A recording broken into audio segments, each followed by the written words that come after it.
আসসালামু আলাইকুম। আশা করি সবাই ভালো আছেন। আমরা ফার্স্ট ভিডিওতে জেনেছিলাম যে সিস্ট কি, সিস্ট বিভিন্ন টাইপের সিস্ট এবং তাদের নেচার সম্পর্কে।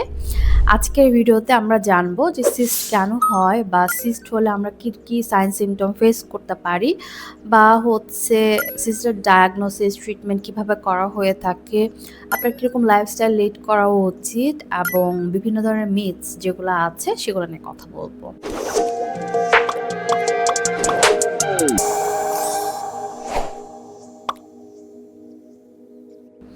ফার্স্টে আমরা জেনে নিই যে সিস্ট কেন হয়ে থাকে।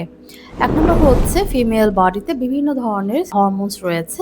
এই হরমোনগুলোর মধ্যে যদি কোনো কারণে ইমব্যালেন্স হয় সেক্ষেত্রে কিন্তু সিস্ট হতে পারে। ২ নম্বর যে আপনার যদি এন্ডোমেট্রিওসিস বা ইনফেকশন এ ধরনের সমস্যা থেকে থাকে সেখান থেকেও কিন্তু সিস্ট হতে পারে।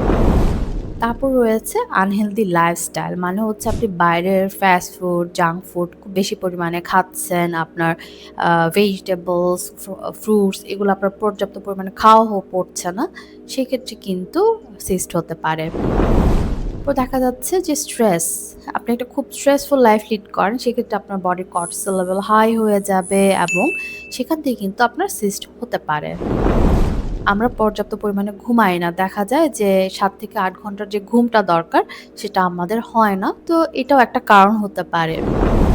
প্লাস যে ফিজিক্যাল অ্যাক্টিভিটি আমাদের হয় না, ল্যাক অফ ফিজিক্যাল অ্যাক্টিভিটি মানে আমাদের আমরা যে সেডেন্টারি লাইফস্টাইল লিড করে থাকি সেখানে আমাদের বডি মুভমেন্ট নেই। আমরা এক্সারসাইজ করি না। দিন, দিন ওয়েট বেড়ে যায় আমাদের।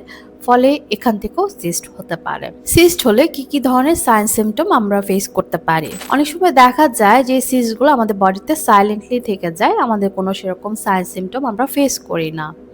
সিস্টের আকার যদি চেঞ্জ হয় বা বড় হয়ে যায় সেক্ষেত্রে আমাদের ইররেগুলার পিরিয়ডস বা পিরিয়ডের সময় ব্যথা, যেটাকে আমরা ডিসমেনোরিয়া বলি, অথবা সহবাসের সমস্যা যেটাকে আমরা ডিসপ্যারোনিয়া বলি, বমি বমি ভাব, মাথা ঘোরা, এ ধরনের সমস্যা কিন্তু হতেই পারে। ইমার্জেন্সি যে সাইনগুলো দেখলে আপনি ওয়েট না করে হসপিটালে চলে যাবেন।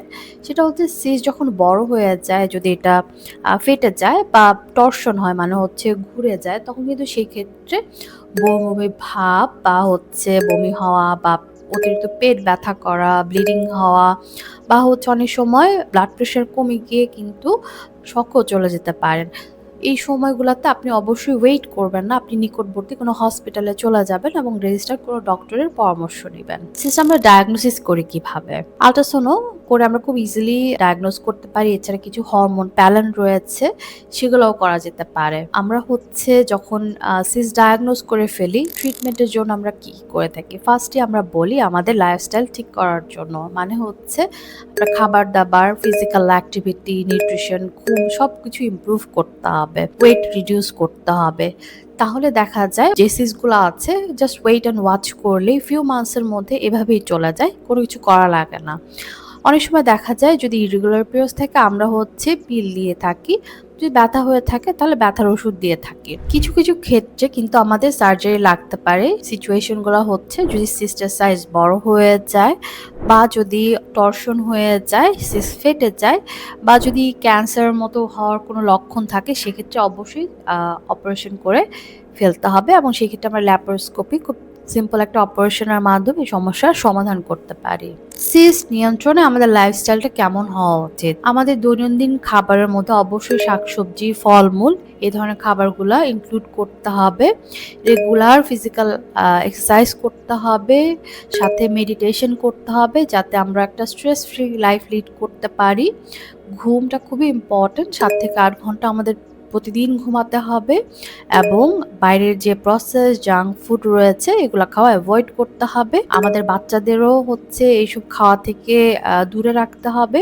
চেষ্টা করতে হবে বাচ্চাদেরকেও বাসার ভালো সুস্বাস্থ্যকর খাবার খাওয়ানোর হ্যাবিট বিল্ড করা, কারণ আপনার কাছ থেকে কিন্তু আপনার বাচ্চারা এগুলা শিখবে। এখন আসি কিছু মিথ নিয়ে। সিস্ট মানে কি অপারেশন? না, সিস্ট মানে অপারেশন না।